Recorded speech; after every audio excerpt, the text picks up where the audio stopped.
Bismillahirrahmanirrahim. Assalamualaikum warahmatullahi wabarakatuh. Alhamdulillah wassalatu wassalamu ala Rasulillah amma ba'du. Sahabat semuanya, bagaimana sore hari ini? Kita sudah masuk di bulan suci Ramadan, bulan paling spesial, tempat kita untuk panen pahala, tempat kita untuk panen syurga, tempat kita untuk panen maghfirah dari Allah Subhanahu wa taala. Allah sedang bahagia dengan setiap hambanya sedang puasa dari pagi sampai sore hari, dan ini di penghujung dari puasa kita, yaitu di sore hari sebelum kita berbuka.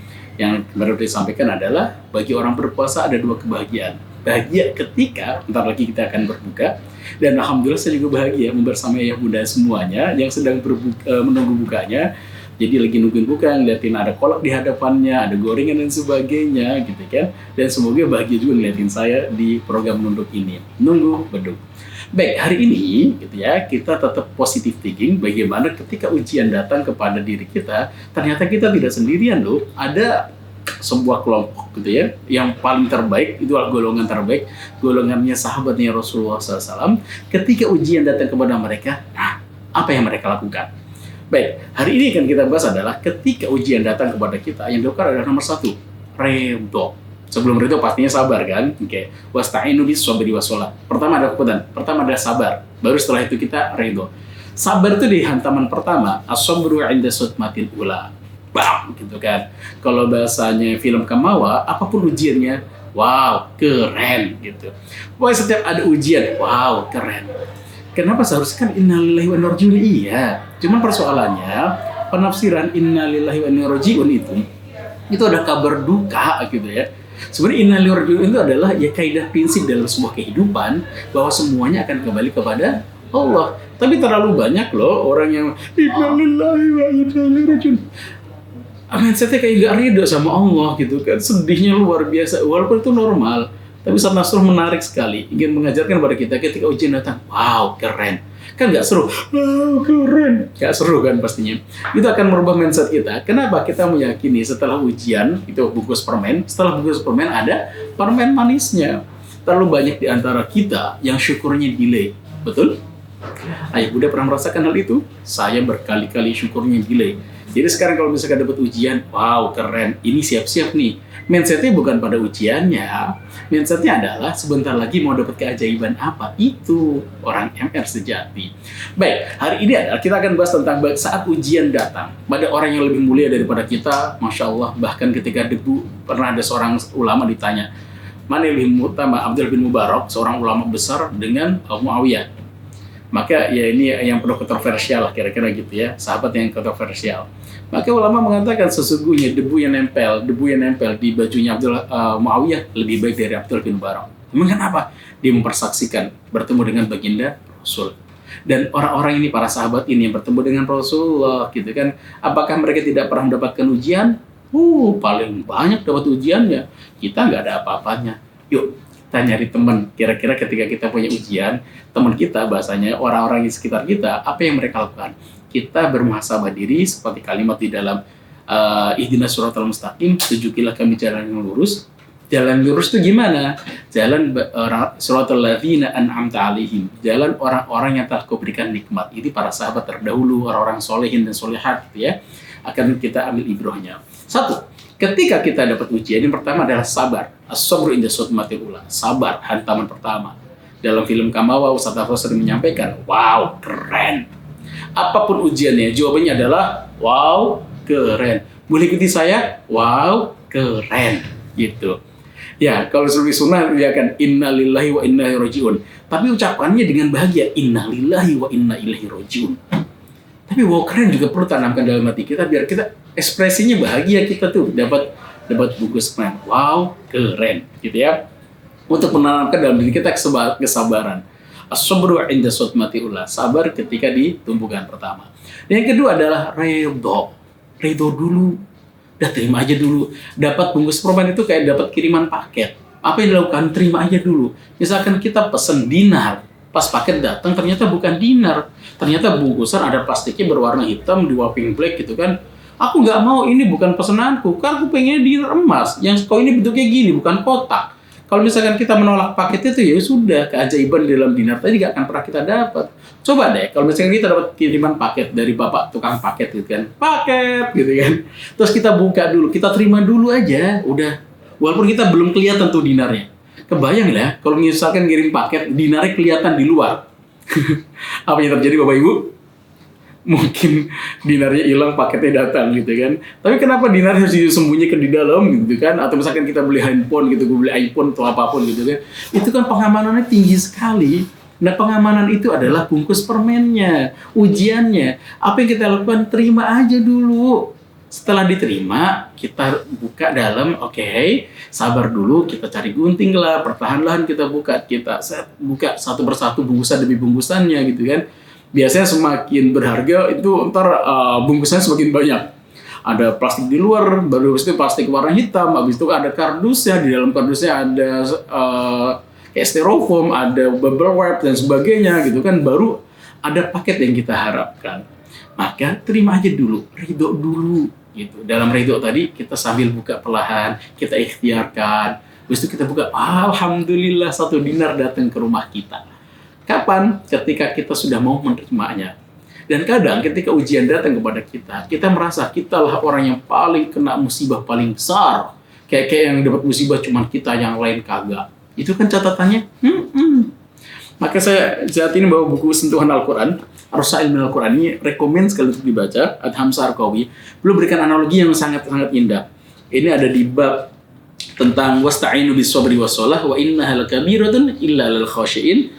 Ini tentang surat Al-Baqarah ayat 45. Ketika menjelaskan tentang wasta'inu bis-sabri was-shalah, ada menarik. Saya akan ambil kutipan kisahnya saja di sini. Penghujung dari penjelasannya adalah minta tolonglah kalian, 1 dengan sabar, 2 sholat.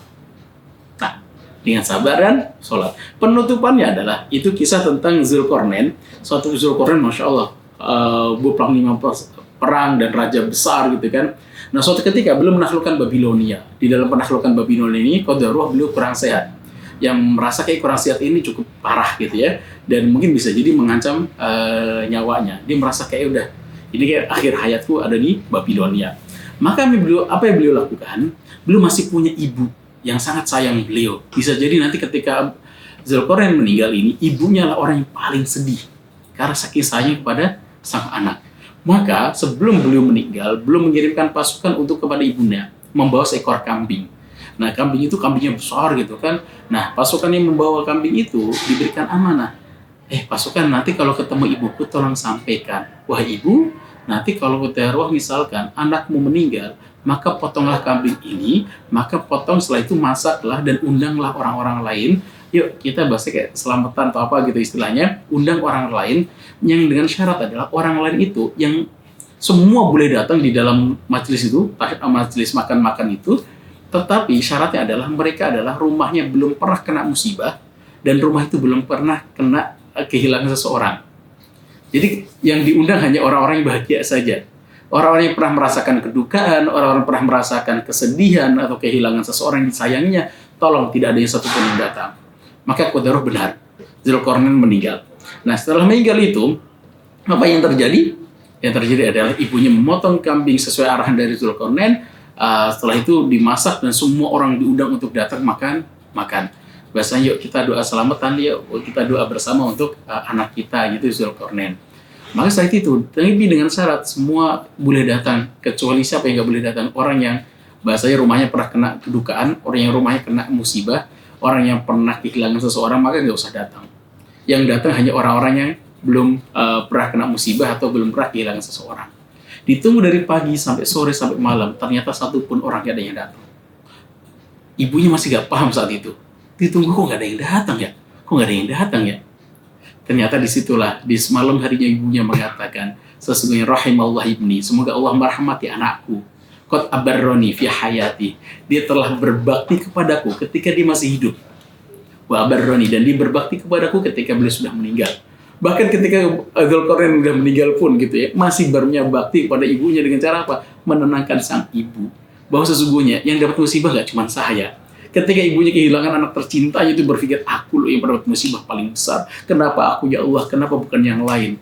Kalau bahasanya almarhum Haji Pepeng mengatakan, why me? Gitu kan, belum pernah bercanda. Aku nggak berani bertanya kepada Allah, ya Allah kenapa aku yang dapat ujian ini? Belum kena kurang sehat itu yang cukup unik gitu ya. Jadi jarang sekali mendapatkan penyakit itu. Dan saat itu aku nggak berani bertanya kepada Allah, why me? Gitu kan, kenapa aku yang dapat musibah ini? Biasanya orang kan kadang gitu ya, bawaannya adalah gitu. Kenapa aku ya Allah? Lo menjawab dengan khawatir nanti orang bilang why not? Kenapa enggak gitu ya? Jadi setiap kita punya takarannya masing-masing, nikmati dan kita tidak sendiri. Yang mendapatkan musibah itu banyak banget. Jadi Bapak Ibu kayak yang saat ini dapat musibah, Bapak Ibu tidak sendiri. Banyak kok yang mendapatkan musibah itu.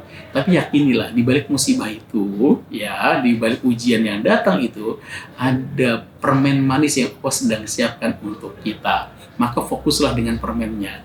Maka kayak tadi, ya, kita meyakini kita tidak sendiri. Kayak ibunya Zulkarnain yang belum meyakini bahwa beliau tidak sendiri. Kenapa? Karena satupun orang tidak ada yang datang. Karena persyaratan datang di dalam acara tadi adalah harus orang yang tidak pernah kena musibah dan orang yang tidak pernah kehilangan seseorang. Ternyata seluruh perkampungan itu semuanya pernah kehilangan seseorang dan pernah kena musibah. Maka ayah bunda rahimahullah, ketika kita dapat ujian, 1, sabar. 2, ridho. 3, yakini kita tidak sendiri. Banyak orang yang mendapatkan musibah yang sama.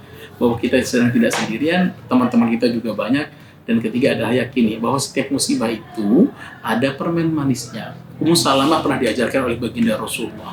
Dalam pengajarannya Ummu Salamah diajarkan, ketika datang musibah kepadamu, maka ucapkanlah inna lillahi wa inna ilaihi rajiun. Ya, kita ucapkan itu. Setelah itu doalah, Allahumma ajurni fi musibati wa akhlif li khairan minha. Ya Allah, gitu kan, berikan pahala atas setiap musibah yang datang kepadaku, wa akhlif li khairan minha, dan gantikanlah dengan sesuatu yang lebih baik darinya. Maka dapat pengganti yang lebih bagus tuh, kira-kira gitu. Saat itu Ummu Salamah juga agak-agak ragu, siapa yang lebih bagus dari Abu Salamah. Ketika Abu Salamah meninggal gitu kan, itu sedihnya luar biasa, ini suami yang terbaik dan sebagainya gitu kan. Diajarkan oleh Rasul untuk doa itu, siapa yang lebih baik dari Abu Salamah? Nggak ada, itu yang paling bagus. Tapi karena ini perintah Rasul, maka beliau baca doa itu. Tetap beliau ridho, inna lillahi wa inna ilaihi rajiun.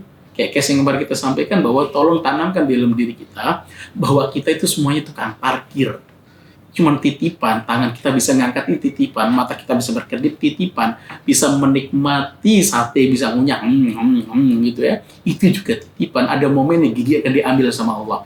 Maka kita enaknya itu paling makan bubur yang sudah kakek dan nenek itu ya. Itu semuanya titipan. Pun sama, Abu Salamah juga titipan dari Allah Subhanahu wa taala. Allah panggil dulu. Tapi karena perintah baginda Rasul, tetap berdoa, innalillahi wa inna ilaihi rajiun, dan beliau berdoa, ya Allah, gitu kan, berikan pahala atas setiap musibahku dan gantikan aku dengan yang lebih baik dari Abu Salamah. Sudah, tawakal Allah. Qadarullah, disitulah Allah tanamkan di dalam hati Rasulullah. Ternyata pengganti dari Abu Salamah adalah baginda Rasulullah Shallallahu Alaihi Wasallam. Maka disitulah Abu Salamah mengatakan, ya inilah pengganti yang lebih baik, yaitu baginda Rasul. Maka Salamah sejak itu menjadi ummahatul mukminin, ibunya para orang-orang beriman. Masya Allah. Maka apapun yang terjadi Bapak Ibu, kita tetap khusnudzon kepada Allah, terima dulu bungkus permennya, maka siap-siap mendapatkan permen manisnya. Tapi kalau kita tidak pernah ridho dengan bungkus permen tadi, tidak pernah ridho dengan segala ujian, terus menyalahkan Allah, ya Allah kenapa aku kan lagi soleh-solehnya, aku lagi puasa, kok malah dapat ujian, maka siap-siap kita akan mendapatkan bungkusnya terus dan tidak akan pernah mendapatkan permen manisnya. Semoga bukan seperti itu. Maka orang manis rezeki, terima dulu, ridho, maka dapat bungkus, baru dapat permen manisnya. Semoga ada manfaatnya. Salam satu sama terhubung. Assalamualaikum warahmatullahi wabarakatuh.